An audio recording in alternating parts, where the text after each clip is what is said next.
For a long time in Western society, I think education has been rooted in this notion that in order to know anything truly and well, we have to disconnect the knower from the known.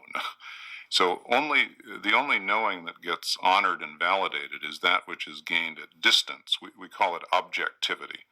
Remove the subjective self from the thing you're trying to know, whether that thing be a piece of the physical world or a literary text or an episode in history or whatever it may be.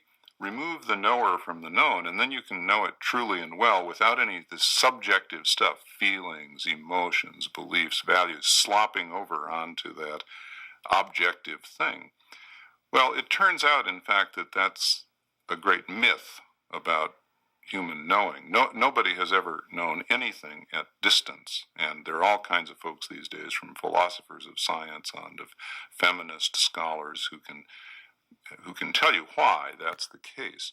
Turns out that knowing is about the engagement of the whole human being with the world. And having read the biographies and autobiographies of many great knowers, I have yet to read one where this knower, this person, wasn't passionately engaged with whatever it was that he or she was trying to know. Knowing is very hard work, and you wouldn't do it if the whole self weren't engaged.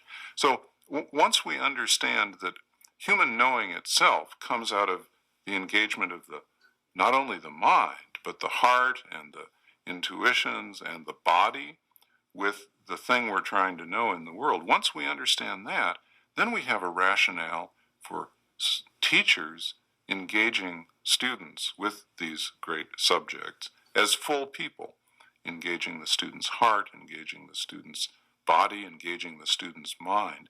And for that to happen, the teacher has to be engaged with the student. This is teaching and learning and knowing are relational activities. They're communal activities. That's an easy thing to say, but in our culture, we think of knowing as a very individual activity. We think of knowing as something that some very smart person did a long time ago and laid down the facts, and then teaching and learning become the one-on-one transmission of those facts from someone who's also quite smart to someone who isn't smart yet. That's the student. But that's not the way it works. Knowing comes out of communal engagement, the community of scientists, the community of literary scholars, whoever it may be. And good teaching and learning comes out of replicating that communal engagement so that students are interacting with each other, with the subject they're trying to learn, and with the teacher who's trying to shepherd that whole process along. I'll tell you who understands this best. This may sound like kind of complicated philosophical stuff, but just walk into any kindergarten classroom, and that's where you will see this being done. Kindergarten teacher has the kids seated in a circle. She or he is reading the children a story about an elephant. And that elephant is alive in the middle of the room in the kids' imagination. They're engaged with this part of the world called an elephant.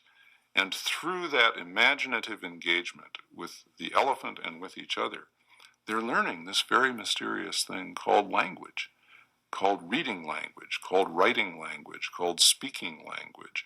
Kindergarten teachers know this in their bones. I'm baffled as to why we call higher education higher, because by the time we get there, we've forgotten all the things that kindergarten teachers know about good teaching and learning.